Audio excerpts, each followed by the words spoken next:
You find yourself lost in Irvingland.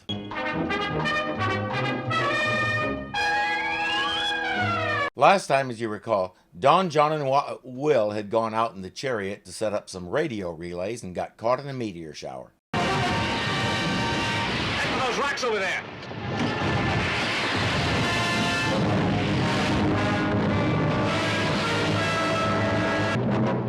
Jupiter to the chariot.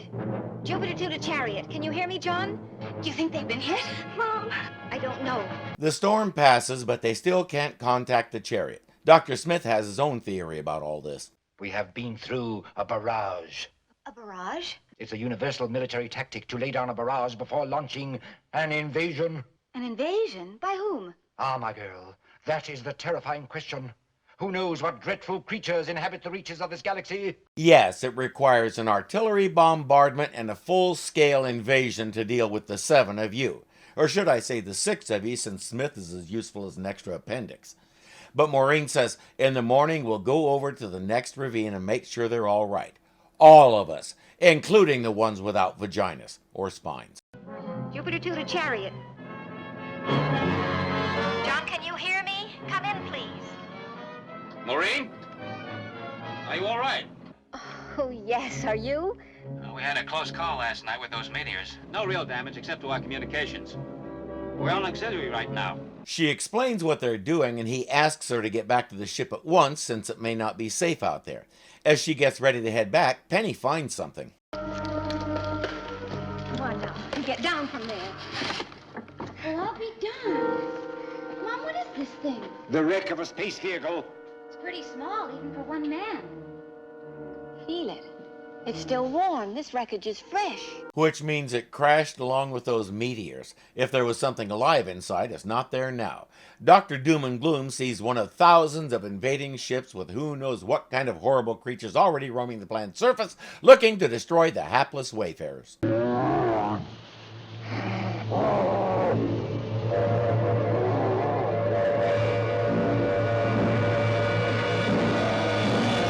One time in that scrambled mess he calls a life, he may be correct. Oh,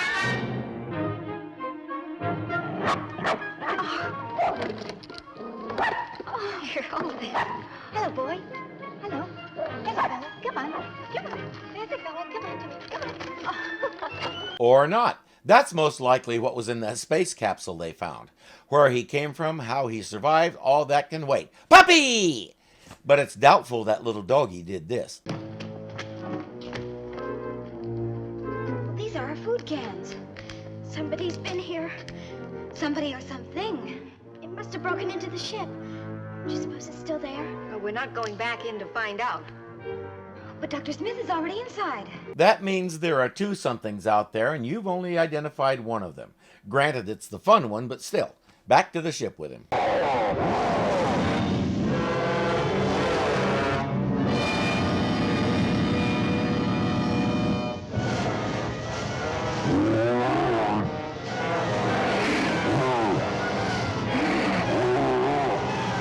That would be the other something, not a cute, cuddly little puppy. Oh, his darling.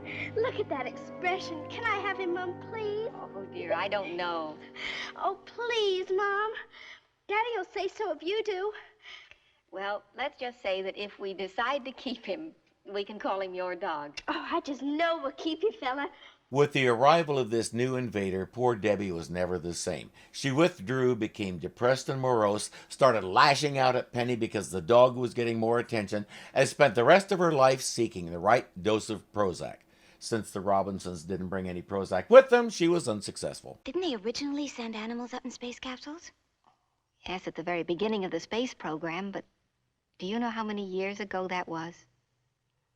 Well, if this were one of those space dogs, he'd be close to 50 years old right now. We'll learn later that some of those animals were put in suspended animation similar to what the Robinsons were supposed to do, so that would explain how he survived this long.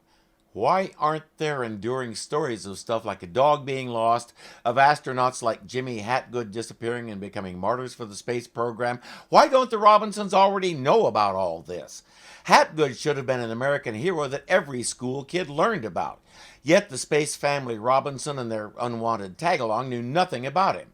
Same with this dog. They should even know his name from the history books. That's a big ongoing issue with this show. They give us just enough information to tell us a whole lot of nothing.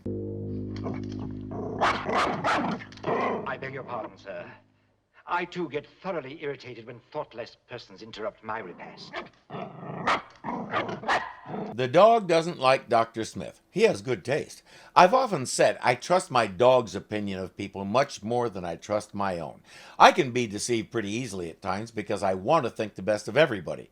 But if my dog doesn't like you, you might as well leave because I'm not going to trust you as far as I can throw your car. It's quite all right. I have penetrated your disguise, and I realize that you're not a dog at all, but a visitor from another planet. He's from another planet, all right, Earth. And even supposing he's really an alien who just looks like an Earth dog, why would Smith assume he understands English? We know why.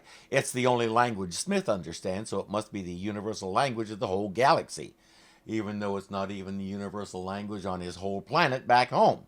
He'll stand there and try to have a conversation with a dog for several minutes, and you may need to watch it more than once. There's a good chance you'll miss some of it because you're laughing too loud. Maureen and Judy found some mystery fur outside that definitely didn't come from the dog. It came from that other something that they haven't met yet. They're trying to decide if there's any way to identify it. My greatest concern for our safety is the possibility of encountering mutants. Creatures with no exact counterpart in nature. The giants are probably one form of mutant. Why? Why do they have to be mutants and not a species that naturally evolved on this planet? Again, just enough information to leave us saying, huh? I fear there may be others.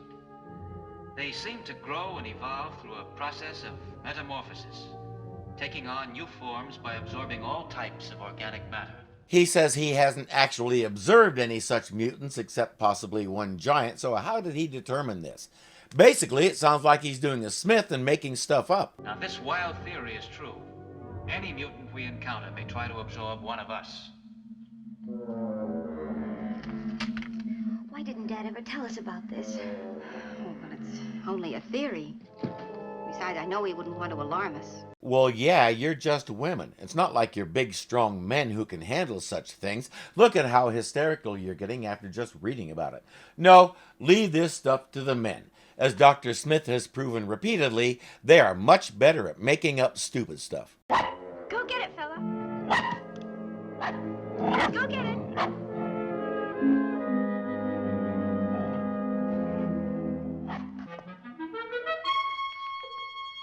I surrender on behalf of myself and my entire command. Don't worry, he has lots more important things to do than take you captive. Come on, fella. Go ahead, go. Okay, go on. Like playing keep away with that weird stick. While Penny wanders off to find her puppy, Maureen and Judy are setting up a charger because the force field is out of juice. With it down, they're vulnerable to Thing 2, especially at night.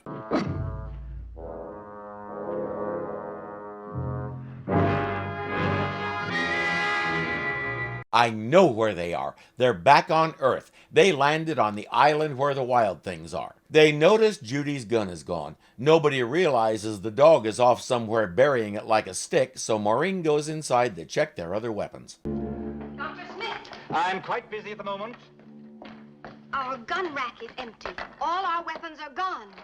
I'm glad I had mine with me.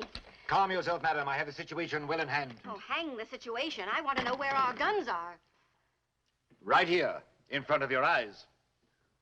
He took them all apart, and like a good 10-year-old who took his new toy apart, he can't put them back together. He grabs Maureen's pistol and takes it apart too, and that leaves them completely defenseless. I suggest they close the door tight but leave Smith outside as bait. You really must learn to come when I go.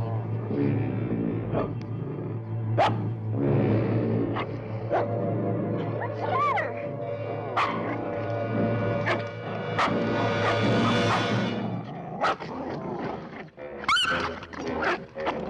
Come back! It may be a wild thing, but it's afraid of dogs. John reports that the project is going well and they should be done in a couple of days. Maureen doesn't tell him what Smith did, but he doesn't like the tone of her voice and is sure something is wrong. He orders Don to head back to the ship. Penny is back at the ship, but she's concerned for the dog. Judy goes out to look for him. Just then, the men get back and head off to look for Judy. So we have the dog looking for the wild thing, Judy looking for the dog, John and Don looking for Judy. Meanwhile, the wild thing is stalking Judy, so we have a big circle going. This is starting to feel like a Mel Brooks bit. My myopic friends have at least come to their senses. No doubt they're trying to head the alien off before he can reach his headquarters. Any suggestions?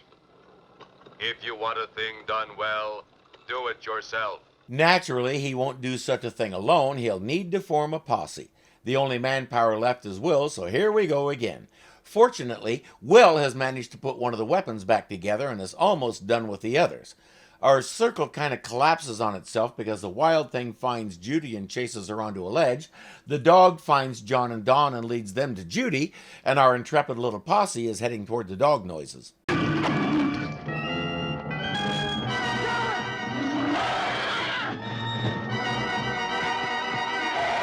Don makes his way up and rescues Judy from the other end of the ledge, but the wild thing is following.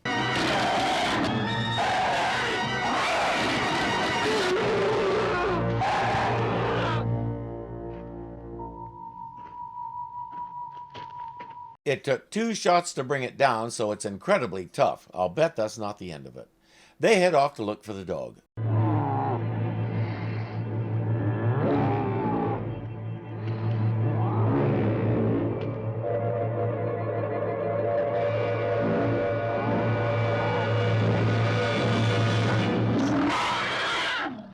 Told you, Smith sends Will out as patrol. And remember, my boy, if you should contact the enemy, shoot first and ask questions later.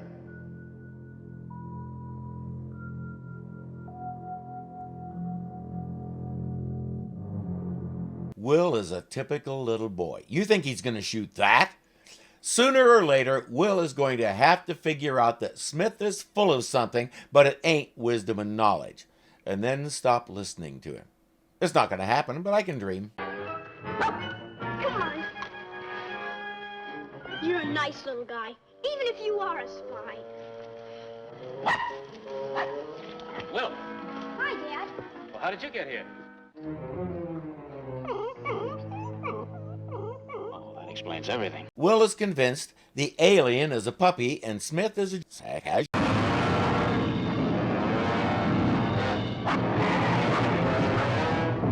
surrender. Please, sir, I do surrender. And one of them is about to become lunch for that thing.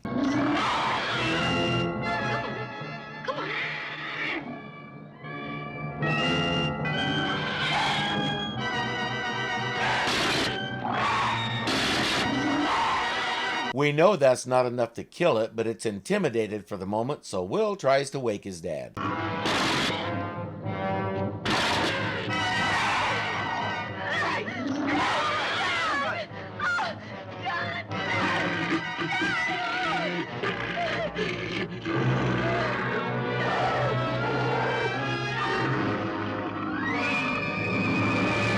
I assume that's the same one it came out of. It's clearly not dead, it just ran away. Will we ever see it again? Hard to tell. John told us it's a mutant. A mutant what? Where did it go? Where does it live? What's under the sand in that crater? Who put the bump in the bumpy bumpy bump? What's the difference between an orange? How's the reading on the radioactive counter? You mean the Geiger counter? Named after the guy who invented it, not a machine that counts Geigers? It's still running from 8.4 to 9.7. That's the richest vein we found yet. Their drill and equipment is refining the ore they get into fuel for the ship's engines. We're going to need 4 more canisters of that fuel. Now, if we don't get it from that vein, I don't know where we're going to find it. Rest assured, we'll have it. I can smell success in the air. That's your feet. You forgot to change your socks. Live in any kind of environment, toughened by encounters with alien life forms, immune to...